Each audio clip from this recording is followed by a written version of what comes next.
What's up guys, welcome back for another Yugioh Pro Duel video. Next match, Cross-Banlist Cup, last match here in Group D. We have the two middle decks, Windups from 2013 versus Windups versus Geargias, right, from 2014. The Tele-Geargia version, the OCG version by the way, as you see here, with triple soul charge, the 3 emergency teleports here in the main deck. The only target being the Psychic Commander level 3, of course for the Karakuri engine as well.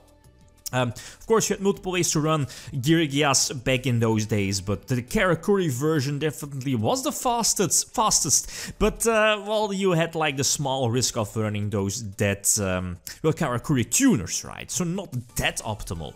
Second list, you have Windups from 2013, right? Well, 2012, 2013. The two lists here, but Windups post-ban list with, of course, access to Shockmaster. So which deck has the advantage? And I kinda agree with the comments here. The few comments is that it definitely felt before this matchup being like a 50-50 matchup. Both these decks, well, Windups again having the full access quite fast, especially with their powerful 2-card combination. Windup Magician and Shark, of course, could lead into the deadly Shockmaster. Then again, both main decks, as you saw, do run Maxine. I think Windups also main decks one extra copy of Effect Failure. I think so. At least one of those decks is running. Yeah, it's Windups indeed. So again, the hand traps let these decks can they can definitely go second, but both these decks definitely want to go first, and they are earning multiple copies of, well, multiple traps as well. Both lists are somewhat trap heavy, so again, it felt kind of 50-50, even though the public voted heavily in favor of Windups. So, Windups start right, and again, as you know, this is Yugioh Pro Percy. They, well, Percy doesn't have the option to, if going first, getting the 6th card, so that's why the opposite deck, again, goes first and then just passes, right? So again, the deck that starts will get the 6th card. So anyway, so I think my only chance here, my only option, I guess, was to go for Excite Knight, but due to Shockmaster calling monster effects kinda blocked, right? I can't use Geargia Arsenal's effect to potentially make something like Soul Charge life. It could have gone for Excite Knights, but yeah, again, Shockmaster, it's banned for a reason. Again, calling, I think monster effect, not really sure about this, but yeah, it does, or traps, but again, doesn't really matter. The average as well, so I'm just going to scoop this one up. No reason to stall this one out. So game number 2, this is definitely a solid one, superb opening hand. Geargia Arsenal immediately fetching the potential Geargia armor, although, well, if it wasn't the teleport version, just set armor, and, well, maybe can go over Gear Gigant X, right, with the accelerator as well. But thanks to the teleport engine, you have the option to go for the potential Karakuri, well, setup, I guess. And I do opt to go for double Bureido, I believe the name is, yeah, Bureido being the level 8. Again, every time a Karakuri monster changes its battle position, I can draw 1 card. But again, that's only once per turn. But that can potentially trigger during your opponent's turn as well. So I kind of sacrifice a Stardust Dragon here. Another level 8 Synchro play, but I don't have to fear, I think, any mass destruction from the opponent, so no Rakeki, Dark Hole, or whatever. So that's why I went for the double Bureido for those extra draws. And here I probably should have sacrificed 2-8 damage and just flipped, or at least put one of the Bureidos to defense position again as soon as I declare an attack, and I can't change their position again. So, but yeah, in the long run, it's not going to matter too much. That draw here, the Windup Factory, so Geargia have this one. Windups again start off, a decent start, still no Maxine the opening hand, so he's free to go for Windup Zen Mighty indeed. He could have gone for Windup Red, I guess, for a potential, or at least another rank 3 Exceed play, but going for Rabbit also, I guess it's fine. He does draw into Windup Shark and already has access to Heavy Storm. That's quite huge. Getting rid of both back rows lets me, and no compul, so I can't get rid of the Windup Zen Mighty. Mighty, and because he searched Windup, what's it called, Windup Rabbit earlier, yeah, he's able to go for the full, well, yeah, he's able to combo off, I guess, but no game had a couple of monsters again to prevent mass damage, but going for Shockmaster again, this time calling spells, yeah, that's good. No Soul Charge, again, 3 off in this particular deck, no Reborn, no Teleport, yeah, Shockmaster just, it's such a broken card again. But I don't think this is game. He did top deck into a Solemn Judgment, and I think Shockmaster again calling spells, again the good call, right? I don't think Mirror Force is here in this particular deck in Geargia, so I don't think he has to fear any mass destruction as well. Maybe Torrential, not really sure about this. So again, Geargia's going first, and this opening hand is okay.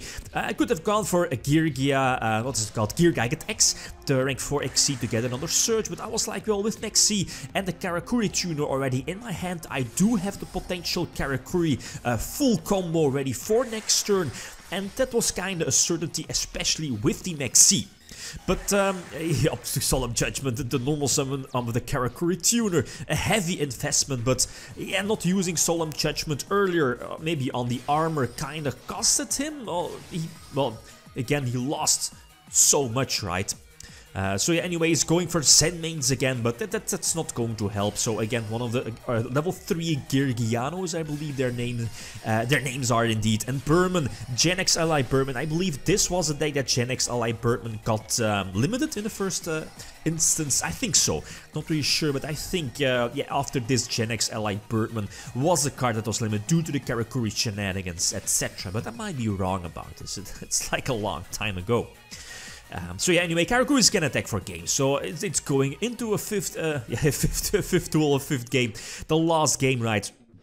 So Windup's up to start again. Of course, they want to go first, and it's a superb opening hand. Tour Guide for the potential, Zen Mighty with Windup Factory as well. That's full combo right there, especially with another Windup Shark already in hand. But Nexi says no, and I could have waited with Nexi on, let's say, Windup Zen Mighty, and then, you know, when Windup Zen Mighty uses the effect, I could chain Nexi, or maybe when he searches Windup, what's it called, the Magician, maybe potential drops Shark. So then, well, but yeah, then again, he already establishes like a big field, and you know, without any board wipes, I just opt to Maxi there, right? Maxi potentially for the 1/1 if he opts to use a second for the Exceed summon, that most of the time leads to like a Zen mains.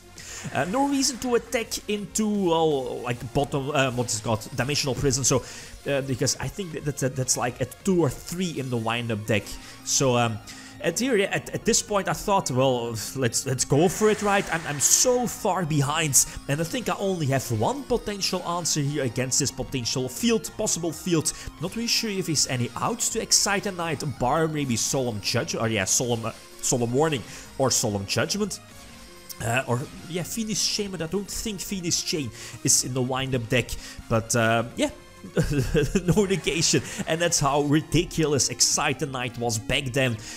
Again, it was a ridiculous card. Now it kind of power creeped, not too relevant anymore, but back then having Excite the Knight in your extra deck just as a threat, your opponent still, or at least always, has to be aware of it being in the opponent's extra deck, not to commit too many cards to the field, or, well, at least have like something to negate or prevent the Excite the Knight from coming out. He had that with the Thunder King, but I don't think it mattered too much. Had multiple rank 4 Exceed plays ready, and his only back row was the Book of Moon.